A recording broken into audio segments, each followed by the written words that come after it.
দলিল ফারিকুন ফিল জান্নাতি ও ফারিকুন ফিস সাইর, একদল যাবে জান্নাতে আর একদল যাবে জাহান্নামে। গাবতলীবাসী আপনারা বসে বসে সিদ্ধান্ত নিন, আপনারা জান্নাতে যাবেন না জাহান্নামে যাবেন? আমরা সকলেই জান্নাতে যেতে চাই। কিভাবে যাব? সূরা নিসা, সূরাটার নাম হলো সূরা নিসা। 69 নম্বর আয়াত তেলাওয়াত করলে পাবেন।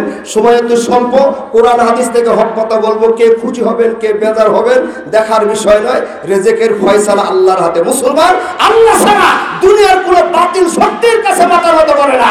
মুসলমান পীরের জাতি, মুসলমান সিংহের জাতি, বাতিলের কাছে মাথা নত করার জাতি নয়। কথা বলেন ঠিক না ভাই? ঠিক। সূরা নিসা 69 নম্বর, একটু জবান খুলেন পড়েন আমার সঙ্গে। ومن يطع الله والرسول فأولئك مع الذين أنعم الله عليهم من النبيين والصديقين والشهداء والصالحين وحسن أولئك رفيقا। আল্লাহ রাব্বুল আলামিন বলে দিলেন, তোমরা যারা আমি আল্লাহর আনুগত্য মেনে নেওয়ার পরে, আমার দাসত্ব আমার গোলামি মেনে নেওয়ার পরে, 2 নম্বরে তোমরা যারা আমার রাসূলের আনুগত্য করবে, রাসূলের অনুকরণ করবে, পারিবারিক জীবনে, সাংসারিক জীবনে, রাষ্ট্রীয় জীবনে, আন্তর্জাতিক জীবনে আমার রাসূলের অনুসরণ যারা করবে আমি আল্লাহ, তাহলে তোমাদেরকে কিয়ামতের মাঠে 1 নম্বরে নবীদের সঙ্গে জান্নাত দিব। এত সকলেই সুবহানাল্লাহ ভোল্টেজ এত আসতে হলো কেন? এত বড় একটা খুশি সংবাদ দিলাম। আমরা আল্লাহর আনুগত্য মেনে নেওয়ার পরে, আল্লাহর দাসত্ব আল্লাহর গোলামি করার পরে, 2 নম্বরে যদি রাসূলের আনুগত্য যদি আমরা সর্বক্ষেত্রে মেনে নিতে পারি, আল্লাহ এই আয়াতে ওয়াদা দিলেন আমি আল্লাহ তাহলে তোমাদেরকে কিয়ামতের মাঠে 1 নম্বরে নবীদের সঙ্গে জান্নাত দেব। সুবহানাল্লাহ বলেন। 1 নম্বরে কাদের সঙ্গে জান্নাত দিবেন? আমরা এমন একজন নবীর উম্মত, তার জীবনের আগের গুনাহ নেই, পরের গুনাহ নেই, নিষ্পাপ নিষ্কলঙ্ক, যার চরিত্রে কোনো ভুল ত্রুটি নেই, যার চরিত্রের সার্টিফিকেট আল্লাহ নিজেই দিয়েছেন কুরআনুল কারীমে। ওয়া ইন্নাকা লাআলা খুলুকিন আযীম। জোরে বলেন, রাসূলের চরিত্রের সার্টিফিকেট কে দিলেন? আর আমাদের চরিত্রের সার্টিফিকেট কারা দেয়? চেয়ারম্যান সাহেবেরা। কথা বলেন ঠিক না ভাই? ঠিক। ওদের নিজের তো চরিত্র ঠিক না, আমাদের সার্টিফিকেট কি দিবে? বেয়াদবি মাফ করবেন, নির্বাচন আসলে অনেক নেতারা সালামও দিতে পারে না, মঞ্চে দ্বারা আসসালামু আলাইকুম। কথা বলেন ঠিক না ভাই? ঠিক। এবছর যদি এলাকা থেকে আমাকে নির্বাচিত করেন, এলাকার যত রাস্তাঘাট, কালভার্ট, ব্রিজ, বিদ্যুৎ, গ্যাস, পানি সব সমস্যার সমাধান করে দেব ইনশাআল্লাহ। সুযোগ যদি পেয়ে যাই আমি আপনাদেরকে 5 বছর ভিতর বিষ খেয়েও মারবো। আমরা হুজুরকে বাঙালি, নকল বিরিয়ার গরম পানি টানার পরে সিল মারলাম, এই বেটা পাশকলি গুলশানে বাড়ি, বনানীতে বাড়ি, বিদেশেও বাড়ি। কথা বলেন ঠিক না ভাই? ঠিক। আর জনগণের খোঁজ রাখে না। কথা বলেন ঠিক না ভাই? ঠিক। কিন্তু আমরা যে নবীর উম্মত, যে নেতার উম্মত, তার জীবনের আগের গুনাহ নেই, পরের গুনাহ নেই, নিষ্পাপ নিষ্কলঙ্ক, যার চরিত্র কোনো ভুল ত্রুটি নেই, যার চরিত্রের সার্টিফিকেট আল্লাহ নিজেই কোরআনে দিয়েছেন, ওয়া ইন্নাকা লাআলা খুলুকিন আযীম। কথা বলেন ঠিক না ভাই? ঠিক। এমন একজন নিষ্পাপ ব্যক্তি কিয়ামতের কঠিন মুসিবতের দিনে আরশের নিচে সেজদায় পড়ে উম্মতের জন্য কান্না শুরু করবেন। কার জন্য কাঁদবেন? না নিজের জন্য, উম্মতের জন্য। কান্নার আওয়াজ আরশে আজিমে পৌঁছে যাবে। আল্লাহ ডেকে বলবেন, নবী গো, আমি আল্লাহ আপনার কান্না সইতে পারি না। আপনি দুনিয়াতে বহু কেঁদেছেন, গভীর রাত্রিতে উঠে যখন 2 চোখের পানি ছেড়ে দিয়ে কাঁদতেন, নবী গো আপনার কান্নার আওয়াজ আমি আল্লাহর সইতে পারি না। আপনার 2 চোখের পানি দিয়া মরু রাশিকা বালিগুলি কাদাই পরিণত হতো। আপনার কান্নার আওয়াজ শুনে বনের হরিণ হরিণী কান্ত। আজকে আপনার কান্নার দিন নয়, আপনি মাথা ওঠান, তাকিয়ে দেখুন আমি আল্লাহ আপনাকে হাউজে কাউসার দিলাম, মাকামে মাহমুদ দিলাম, জান্নাতের চাবিকাঠি দিয়ে দিলাম। এই কোটি কোটি জনতার ভিতর থেকে আপনার উম্মত যারা হবে ওদেরকে চিনে নে আপনি নবী আর জান্নাতে চলে যান। সুবহানাল্লাহ। তো আসতে হলো কেন? মাথা উঠান, আর কতকাল কাঁদবেন? আজকে আপনার কান্নার দিন নয়। আমি আল্লাহ আপনাকে হাউজে কাউসার দিলাম, মাকামে মাহমুদ দিলাম, জান্নাতের চাবিকাঠি দিয়ে দিলাম। এই হাসরের মাঠে অগণিত মানুষের ভিতর থেকে আপনার উম্মত যারা হবে ওদেরকে চিনে নে আপনার নবী আজকে জান্নাতে চলে যান। সুবহানাল্লাহ বলেন। তাহলে আমাদেরকে চিনবেন কেমনে? হাসরের মাঠে কি আমরা একাই থাকবো? মুসা নবীর উম্মত থাকবে কি থাকবে না? অন্য নবীদের উম্মত থাকবে থাকবে না? তাহলে আমাদেরকে কিভাবে চিনবেন? মা আয়েশা বলে, নবী গো, এই কোটি কোটি মানুষের ভিতর থেকে আপনার উম্মতকে আপনি কিভাবে চিনবেন? নবী বললেন, আয়েশা রে শোনো, আমার উম্মত যারা দিনে 5 বার ওযু করেছিল, ওযুর অঙ্গ প্রত্যঙ্গগুলি ঝলক মারবে, আমি নবী বুঝবো এরা আমার উম্মত। ওযু করার দরকার আছে কি নাই? সালাতে তো ঠিক মতো করি না। আমি গাজীপুর সদর কেন্দ্রীয় মসজিদের খতিব। শুক্রবারে 2,500-3 হাজার মুসল্লি হয়, কিন্তু ফজরের জামাতে 10 থেকে 12 জন মুসল্লি হয়। আপনাদের এলাকায় খবর জানি না, ফজরে কেমন মুসল্লি জানি না। গোটা বাংলাদেশে প্রত্যেকটা মসজিদে শুক্রবারে যেভাবে মুসল্লি হয়, এভাবে প্রত্যেকটা মসজিদে যদি ফজরের জামাতে মুসল্লি হয়, তাহলে গোটা বাংলাদেশে ইসলামের বিপ্লব ঘটবে। কথা বলেন ঠিক না ব্যাঠি? ফজরের জামাতে মুসল্লি নাই, কথা বলেন। তাই মনের দুঃখে বলি, আমার ঢাকাতে বর্তমানে বিভিন্ন কোয়ালিটির মুসল্লি। বলবেন হুজুর কোয়ালিটি মুসল্লি কারে বলে? 1 নম্বর হলো শুকুর আলী মুন্সি। কি মুন্সি? আজকে শুক্রবার, আমি গ্রামের মাতবর, আমি চেয়ারম্যান, আমি ওসি, আমি ডিসি, আমি পার্টির নেতা, বড় নেতা, আজকে যদি মসজিদে না যায় জনগণ কি বলবে? শুক্রবার উপলক্ষে এবার নেতা সাহেব সামনের কাতারে বসে লম্বা পাঞ্জাবি মাথায় টুপি দিয়ে শুক্রবার ফিনিশ, নামাজ ফিনিশ, এরা হলো শুকুর আলী মুন্সি। আছে কি নাই? আর একটা মুন্সি পাওয়া যায়, রমজান আলী মুন্সি। 11 মাস নামাজের খবর নাই, যখনই সিয়ামের চাঁদ উঠে যায় তারাবির নামাজের জন্য পারাপারি তাড়াতাড়ি শুরু করে দেয়। এদের জন্য 12 মাসে মুসল্লিরা মসজিদে জায়গা পায় না। রমজান ফিনিশ, নামাজ ফিনিশ, যারা হলো রমজান আলী মুন্সি। আছে কি নাই? আর একটা মুন্সি পাওয়া যায় ঈদু মুন্সি। বছরে শুধু 2 দিন গরম গরম মার্কেটিং করে, 2 দিন নামাজ পড়ে, ঈদ ফিনিশ, নামাজ ফিনিশ, যারা হলো ঈদু মুন্সি। আর একটা মুন্সি পাওয়া যায় কেসি মুন্সি, কাপড় কাটা কেসি না, কেস যখন হয়ে যায়, কেটে যখন জোরে পড়ে, তাহাজ্জুদ পড়ে, 5 ওয়াক্ত পড়ে, কোরআন পড়ে, কেস ফিনিশ, নামাজ ফিনিশ, এরা হলো কেসি মুন্সি। আপনাদের এলাকায় না আমার এলাকায় আছে? অসুবিধা হচ্ছে? ভাষা বুঝতে পারতেছেন? আয়েশা রে শোনো, আমার উম্মত যারা দিনে 5 বার এই কপালটা দিয়া উন্নত ললাট দিয়ে আল্লাহকে সিজদা করেছিল, এই সিজদার জায়গা দেখে আমি নবী বুঝবো এরা আমার উম্মত। সিজদা কাকে করব? আরো আসতে বলেন। 8 রশির বাবা, 5 রশির বাবা, মহাস্তানের বাবা, আজমেরি বাবা, দেওয়ানবাগি বাবা, কুতুববাগি বাবা, এনায়তপুরি বাবা, শম্ভুবাগি বাবা। এদেশের হিন্দুরা বানাইছে মা, আর মুসলমানেরা বানাইছে বাবা। কথা বলেন ঠিক না ঠিক? বাবারা শেষ নাই, কত বাবা আমার ভাইরা। এই বাবারা ইসলামটাকে বাংলাদেশে ভাগাভাগি করে। বলবেন হুজুর বাবারা ইসলাম ভাগ করলো কেমন? একদল বলতেছে পানির নিচে মন জ্বালাইছে বাবা আমার, পানির নিচে মন জ্বালাইছে বাবা আমার, ছায়া দেখো না আমার ন্যাংটা বাবার হাতে, হাত রেখে মুড়ি ধরে সালাত পড়া লাগে না। ও তো ন্যাংটা পরনে কাপড়ই রাখে না, আলিফ খান বের করে ন্যাংটা হয়ে শুয়ে থাকে, আবার ওর হাতে হাত থেকে মুড়ি ধরে নামাজ পড়া লাগবে না। এই দলিল তোরে দিছে কে? মুখে খালি জুতা মারা দরকার হলে জুতার তলে কিছু ভরায় মারতে হবে। ভয় পাচ্ছেন নাকি? এদিকে যারা পাবনা এনায়তপুরীর ভক্ত ওরা বলতেছে বাবা ভান্ডারি লাইন সারা চলে না রেলগাড়ি, বাবা ভান্ডারি লাইন সারা চলে না রেলগাড়ি, গোটা বাংলার আলেম উলামার মাল গাড়ি, ইঞ্জিন হবে এনায়তপুরী বাবা ভান্ডারি লাইন সারা চলে না রেলগাড়ি। ওরা কইতেছে কিয়ামতের কঠিন মুসিবতের দিনে, বিপদের দিনে গোটা বাংলার আলেম উলামার মাল গাড়ি হবে, আর আমাদের বাবা এনায়তপুরী ইঞ্জিন হয়ে টেনে জান্নাতে যাবে। পারবে? ওর 14 গোষ্ঠী পারবে? ওর মরা বাপ কবর থেকে উঠে আসলে পারবে? পারবে না। তার দলিল কোথায়? আদম আলাইহিস সালাম পার করতে পারবেন না, নূহ নবী পারবেন না, ইব্রাহিম নবী পারবেন না। মুসা নবী বলবে আমি এক ঘুষি মেরে ফেরাউনের বাবুর্চিকে হত্যা করেছি, আমি মুসা নিজেই মার্ডার কেসের আসামি পার করতে পারবো না।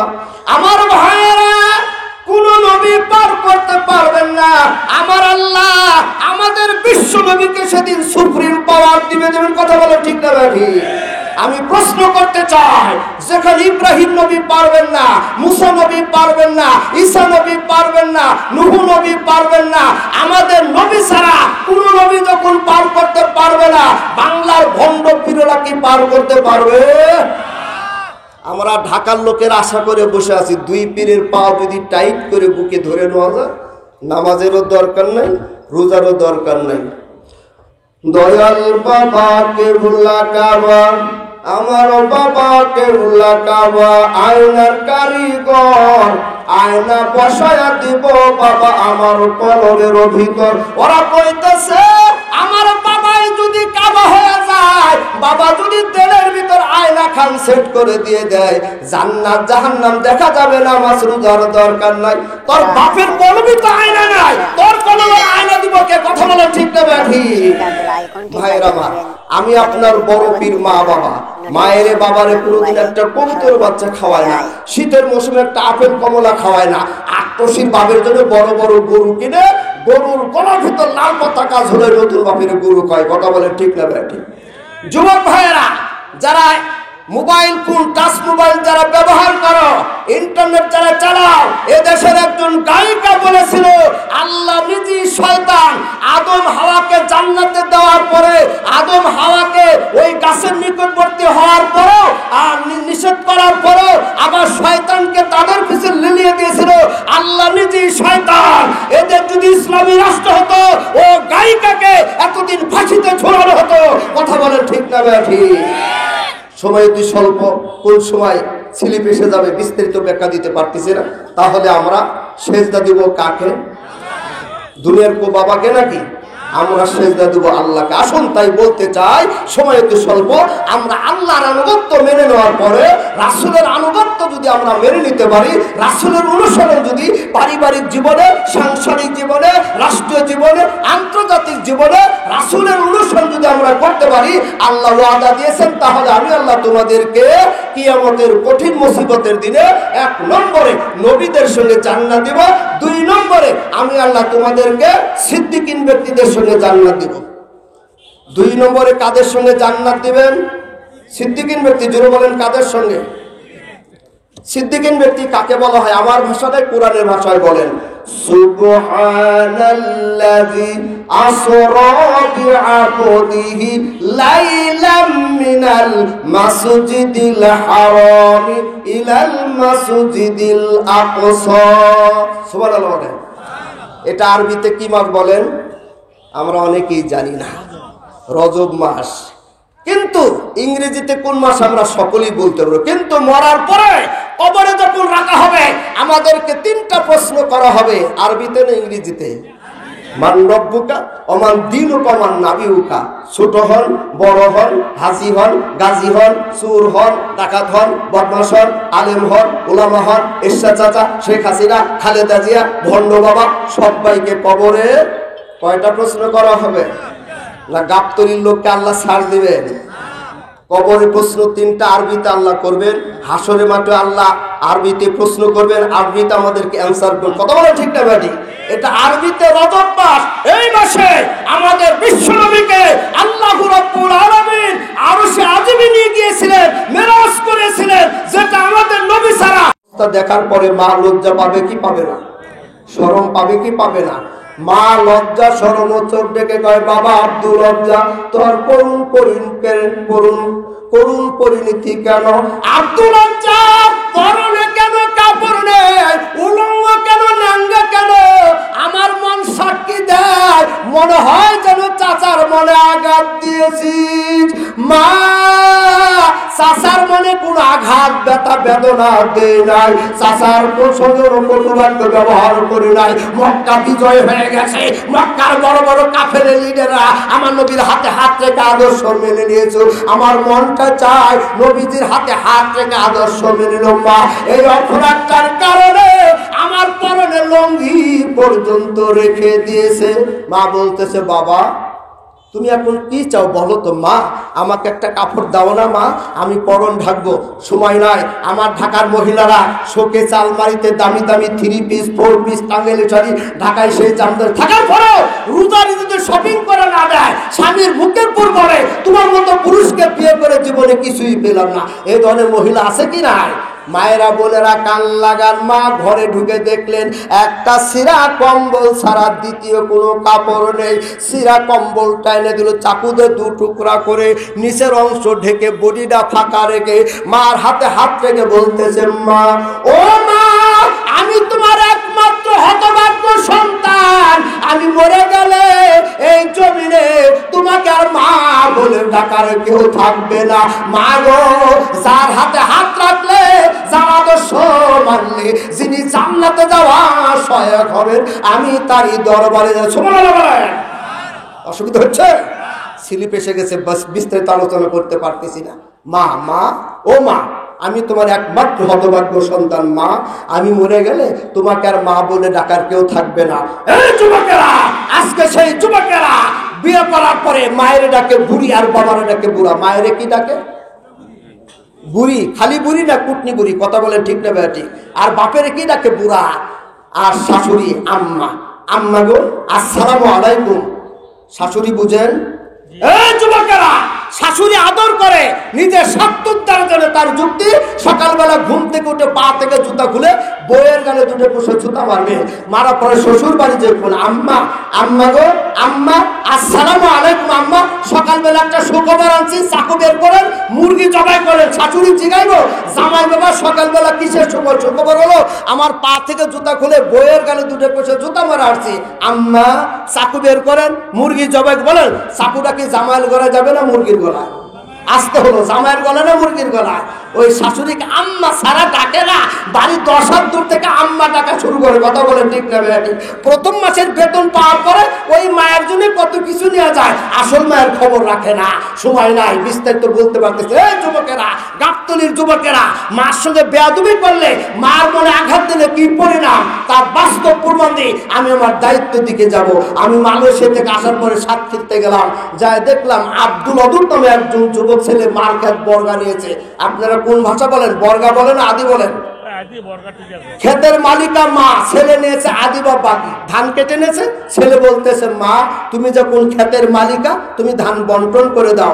মা ধান বন্টন করতে ভাগ করতে গিয়ে ছেলের ভাগ থেকে নিজের ভাগে 3 কেজি ধান বেশি। জোরে বলেন কয় কেজি? এই সামান্য অপরাধটার কারণে 3 কেজি ধান বেশি নেওয়ার অপরাধের ফলে যুবক ছেলে আব্দুল আদুল ডান পাটা বের করে সজোরে মার মাজার মধ্যে ফুটবলের মতো একটা লাঠি মেরে দিল। মা লাঠি খাইয়া বারান্দার উপর থেকে 3টা টপকানকে ফ্লোরে পড়ে গিয়ে এই মাজার ভিতর ব্যথা পেয়ে কোমরের একটা হাড্ডি ভেঙে গেল। এবার আপনারা বলুন, এই মা এই ছেলের জন্য বদদোয়া দেবে না শুধুয়া? আসতে হলো বদদোয়া না শুধুয়া? রাইফেলের গুলি মিস হতে পারে, র্যাব সুকরা কুবরা পুলিশের গুলি মিস হওয়া সম্ভব। মার বদদোয়া আল্লাহর সাত আসমান ভেদ করে দ্রুত গতিতে আল্লাহর দরবারে কবুল হয়। কথা বলে ঠিক না ঠিক? এবার মা মাজায় ব্যথা পাওয়ার পরে কোমরের একটা হাড্ডি ভেঙে যাওয়ার ফলে গভীর রাত্রিতে উঠিয়া তাহাজ্জুদের সালাত আদায় করিয়া কিবলামুখী হইয়া বদদোয়া দেয়, আল্লাহ ও আল্লাহ, আমার সন্তান আব্দুল আদুল যে ডান পা খানা দিয়া আমি মার মাজায় লাঠি মেরেছে, ওই ডান পাটায় তুমি আল্লাহ দুনিয়া থেকে ধ্বংস করে দাও। বলুন এই বদদোয়া কে দিচ্ছে? মা। কাকে? সন্তানকে, ছেলেকে, পুলাকে বেটাকে এক এক জেলের এক এক ভাষা কথা বলে, ঠিক না বেটা ঠিক? মা দিচ্ছে বদ্ধ, ওই বেয়াদব ছেলে ল্যাপের নিচ থেকে বলতে যে বুড়ি বুড়ি এ বুড়ি জীবনের কত বদ্ধ দিলি বুড়ি, তোর একটা বদ্ধ আল্লাহর দরবারে কবুল হলো, কপাল আজকে পুড়ে গেছে কথা বলে, ঠিক না বেটা? মা তৃতীয় রজনীতে দুই চোখের পানি ছেড়ে দেখে দেখে দেখে আল্লাহ, ও আল্লাহ তোমার রাসূলের হাদিস যদি সত্য হয়ে থাকে, আমার সন্তান আব্দুল ওদুদ যে ডান পা কানা দিয়া আমি মার মাজায় লাথি মেরেছে, ওই ডান পাটাই দুনিয়া থেকে ধ্বংস করে দাও। একজন ভাইরা আমার সোনামুখী চাঁদমুখী ভাইরা, মার পত্র তৃতীয় রজনীতে আমার আল্লাহর দরবারে অক্ষরে অক্ষরে কবুল হয়ে গেল। ও ছিল রাইস মিলের হেড মিস্ত্রি। আগের যুগে বাংলাদেশে এক সময় বড় চাকাওয়ালা রাইস মিল ছিল, ওদের ছিল হেড মিস্ত্রি। সকালবেলা গেছে, হ্যান্ডেল ঘুরেছে, বিসমিল্লাহ বলতে ভুলে গেছে। রাসূল বলেছে প্রতিদিন প্রতি কাজের শুরুতে বিসমিল্লাহ বলতে, কথা বলেন ঠিক না বেটি? ওযুর শুরুতে আমাদেরকে বিসমিল্লাহ বলার দরকার আছে কি নাই? ওযু করার পরে একটা দোয়া আছে, দোয়াটা যদি পড়ি আমি আপনার জন্য আল্লাহ জান্নাতের 8টা দরজা খুলে দেবেন, কথা বলেন ঠিক না বেটি? এই হেড মিস্ত্রি সকালবেলা গেছে, হ্যান্ডেল ঘুরেছে, বিসমিল্লাহ বলতে ভুলে গেছে। হ্যান্ডেল মারতেছে, শব্দ হচ্ছে, খেয়াল করবেন, শব্দটা এরকম কিনা, আবার বাস্তব দেখুন, চতুর্থবারে হ্যান্ডেল ঘুরাইতে গিয়ে যে ডান পা দিয়ে মাজার মধ্যে লাথি মেরেছিল, এই ডান পাটায় পিছলে গিয়ে লঙ্গি কাপড়গুলি চাকার মধ্যে প্যাঁচ লেগে পা কেটে দুভাগ হয়ে পড়ে গেল। আর দাঁড়িয়ে থাকা সম্ভব হলো না, ফ্লোরে পড়ে গিয়ে হাওমা করে কাঁদতে লাগলো। যুবক ছেলেপেলেরা ওর কান্নার আওয়াজ সইতে না পেরে পাজা খোলা করে সদর হসপিটালে ভর্তি করলো। সোনামানিকের আমার ভর্তি 3 দিন পরে দেখা গেল এই জায়গার বস্তুটা পচে গেছে, অসংখ্য পোকা কিলবিল করতেছে, রক্ত পুঁজগুলি দুর্গন্ধ করে করে পড়তেছে। ডাক্তার নার্স আসলো, ইনজেকশন পুশিং করলো, ট্যাবলেট বড়ি খালো, ঘা ভালো হয় না। আব্দুল ওদুদকে দেখে ও ডাক্তার নার্সেরা, এটা আমার মার বদদুয়ার ফসল, তোমাদের চিকিৎসা তদবিরে কাজ হবে না। চিকিৎসা তদবিরে কাজ হবে, ওটা মার বদদুয়ার ফসল, কথা বলে ঠিক না ভাই ঠিক? সময় নাই, ওষুধ বড়িতে কাজ হয় না। আমাকে আল্লাহ কন্যা সন্তান দিয়েছিলেন, ক্লাস 9 থেকে 10-এ উঠবে, গ্যাসের চুলার আগুন লেগে 80 ভাগ পুড়ে গেল। জুড়ে বলেন কয় ভাগ? ঢাকা মেডিকেল কলেজে ভর্তি করলো। আমি ভারতে ছিলাম, রাত 12টায় বিমানের টিকিট কেটে এবার ঢাকায় নেমে রাত 1টায় মেডিকেল কলেজে চলে গেলাম। যা দেখলাম ডাক্তারদের বোর্ড বসেছে, আমাকে আস্তে করে ভিতর নিয়ে বলতেছে, হুজুর 5 লক্ষ টাকা আপনার আত্মীয়রা চুক্তি করেছিল, কিন্তু টাকায় কাজ হলো না। একটা ইনজেকশন দিলাম 10,000 টাকা দামের, কাজ হলো না। হুজুর মেয়েটা আর মাত্র 15 মিনিট সময় বেঁচে থাকবে, তাড়াতাড়ি শিওরে যান, দোয়া দরুদ পড়তে থাকেন। আমি যাই দেখলাম হাতগুলি টানা দিয়ে বেঁধে রাখা হয়েছে, শিওরে বসলাম, তেলাওয়াত করলাম, ইয়াসিন ওয়াল কুরআনিল হাকিম ইন্নাকা লামিনাল মুরসালিনা আলা সিরাতিম মুস্তাকিম। মা বোনেরা কান লাগান, সূরা ইয়াসিন তেলাওয়াত শেষ হওয়া মাত্রই মেয়েটার মুখে রক্তের দলা দরদর করে ছেড়ে দিল, রক্ত মাখা মাথা আমার হাতের উপর রেখে ডাক দিল, আব্বা আব্বা গো, আমি মরে গেলাম, জীবনের কোনদিন তোমার মুখটা দিয়ে আব্বা ডাক দিতে পারবো না। রাত 1টা যখন বেজে যায়, প্রতি রাত্রে আমার কলিজায় মেয়েটার আব্বা ডাক আমার বারবার কামড় দেয়। রাসূল বলেছেন, তোমাদের ঘরে যাদের 2টা কন্যা সন্তান আছে, 2 মেয়ের বাবা যারা হয়েছে, 2 কন্যাকে 2 মেয়েকে ঠিক মতো লালন পালন করে উপযুক্ত ছেলের হাতে দিয়ে উঠায় দিয়ে যেতে পারো, 2 কন্যার পিতা আমি রাসূলের সঙ্গে ভাবে জান্নাতে যাবে। সুবহানাল্লাহ বলেন। মেয়েটাকে 10,000 টাকা নিয়ে মেডিকেল থেকে ধুয়ে দিয়েছিল। পরদিন বেলা 1:30টায় মেয়েটাকে নিজ হাতেই কবরে শুয়েছিলাম। তাই বলতে চাই, ওষুধ বড়িতে কাজ হয় না। আমার মাকে আমার কাছে ধরে নিয়ে আসো। এই মুহূর্তে মার দুটি পা বুকে টেনে নিয়ে মার কাছ থেকে ক্ষমা নেব। যুবক ছেলেপেলেরা দৌড়িয়ে গেল। ওরে আব্দুল ওয়াদুদের মা, খবর কি পাও নাই? তোমার বদদোয়ার কারণে ছেলে পা হারাইছে। ছেলেকে এক নজর দেখতে চাইলে তাড়াতাড়ি মেডিকেলে চলে যাও। এমন খবর পাওয়ার পরে কোনো মা কি ঘরে থাকবে? বলেন, মা কি ঘরে থাকবে? মা দৌড়ে হসপিটালে গেল, কিন্তু ছেলের বেডের সামনে যায় না। একবার বারান্দার ওই পাশে দৌড়াইয়া যায়, আবার এই পাশে দৌড়ায় আসে, নিজের মাথার চুলগুলি টেনে টেনে ছিঁড়ার কয়, আল্লাহ আল্লাহ, কেন ছেলেকে বদদোয়া দিয়েছিলাম, আমার বদদোয়ার কারণে পা হারালো, তা ছেলের সামনে যায় না। যুবক ছেলেপেলেরা বুঝতে পেরে, চিনতে পেরে, উপলব্ধি করতে পেরে মাকে জোর করে ধরে নিয়ে এই মুহূর্তে আব্দুল ওয়াদুদের বেডের সামনে নিয়ে গেল। ও যুবকেরা, আমার সোনামানিকের ভাইয়েরা, এই মুহূর্তে আব্দুল ওয়াদুদ মার দুটি পা বুকের সঙ্গে টেনে ধরে কেঁদে কেঁদে কয়, মা, ও মা, জীবনে আর কোনোদিন তোমার বুড়ি কয়া ডাকবো না। মা, জীবনে আর কোনোদিন তোমার লাথি মারবো না। আমি বুঝতে পারি নাই, জানতে পারি না, উপলব্ধি করতে পারি না, এতটা হয়ে মা, মা, তুমি কি আমারে ক্ষমা করবো না? এই বলে দুই চোখের পানি দিয়ে মা দুটি পা ভিজাইতেছে। মা ছেলের কান্নার আওয়াজ সইতে না পেরে ছেলেকে বুকে জড়াইয়া হাও মাও করে কান্দে। মা সন্তানের কান্না দেখিয়া আমরা হাজারো জনতা কেঁদেছে। আল্লাহ বলেন, ইন্না ইয়াবলুগান্না ইনদাকাল কিবারা আহাদুহুমা আও কিলাহুমা ফালা তাকুল লাহুমা উফিন ওয়ালা তানহারহুমা ওয়া কুল লাহুমা কওলান কারীমা।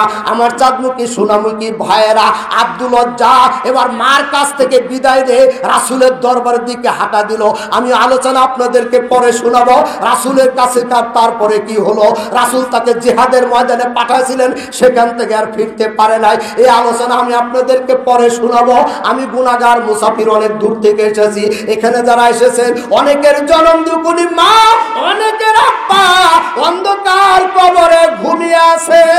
মার কথা স্মরণ করে, বাবার কথা মনে করে আমি গুনাহগার মুসাফিরের হাতে এই যে কোরআনের মাদ্রাসা কিছুক্ষণ পূর্বে দেখলেন, আমি গুনাহগার নিজের হাত দিয়া 5টা ছেলের মাথায় পাগড়ি পরায় দিলাম। গোটা পৃথিবী যদি ধ্বংস হয়ে যায়, কাফের বেঈমানেরা যদি কোরআন চলে করে সরকার করে দেয়, এই হাফেজদের সিনা থেকে আবার নতুন করে কোরআন ছাপান যাবে। কথা বলে ঠিক না বেয়াটি?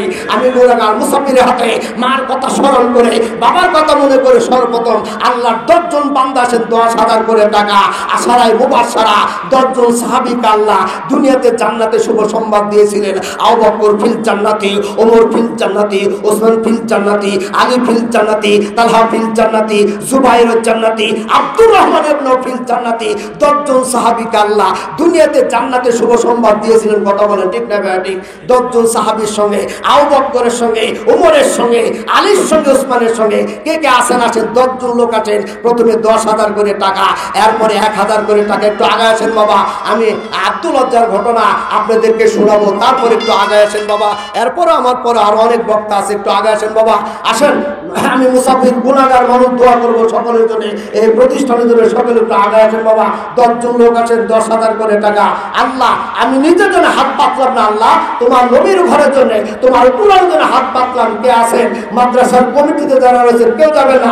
আমার পরে আর আমার সাথে ভালো ভালো বক্তা আছে। একটু আগে আসেন বাবা।